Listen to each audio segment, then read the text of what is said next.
How do we miss Apple's co-founder Steve Jobs? Let our contributor David Pogue of the New York Times count the ways. This past week, Steve Jobs passed away, and we lost 4 of this country's greatest minds.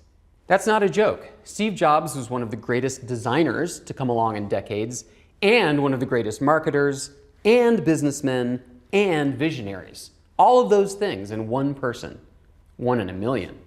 As a designer, he was obsessed with purity, simplicity, perfection, obsessed in a way that no other CEO ever has been.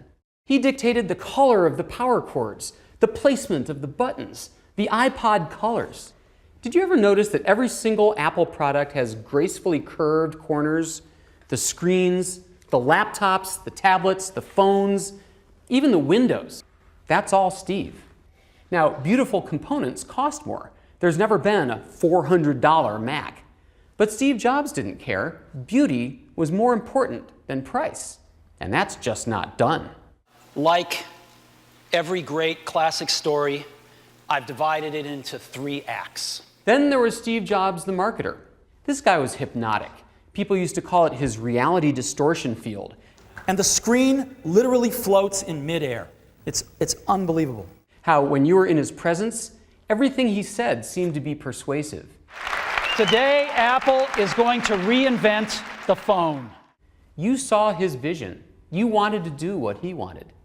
Who else could have convinced the record companies to let us download individual songs for $1 each? Download TV shows for $2? That's the reality distortion field at work. He'd even try to sway the media.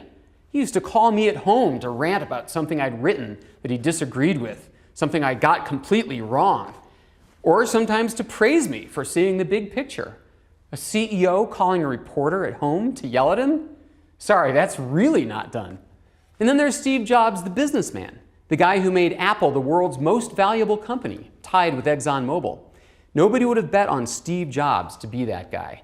Never finished college, never went to business school, wasn't exactly known for being warm and fuzzy, and he violated every shred of conventional management wisdom. You don't micromanage, you don't price your product at twice the going rate, and you don't keep taking out features. He took away our floppy drives, our dial-up modems, our DVD drives, our removable laptop batteries. He wouldn't put flash on our iPhones and iPads, software you need to watch most of the videos on the web. All because he saw these as dead or imperfect technologies. But the greatest loss is Steve Jobs, the visionary.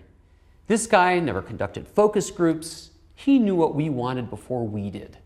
He could look at some brand new clunky technology, like the first mouse or the CD-ROM or Wi-Fi, and immediately get what it could become with some polish and a little Appleification.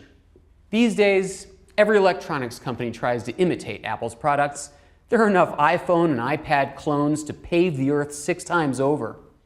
But now that Steve's gone, I'd like to suggest a different tack.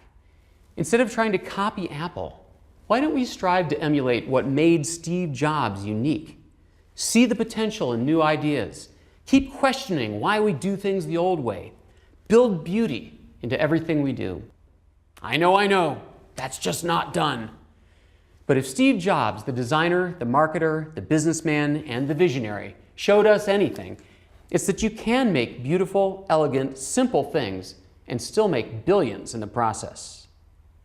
The world will miss you, Steve, in 1,000 different ways.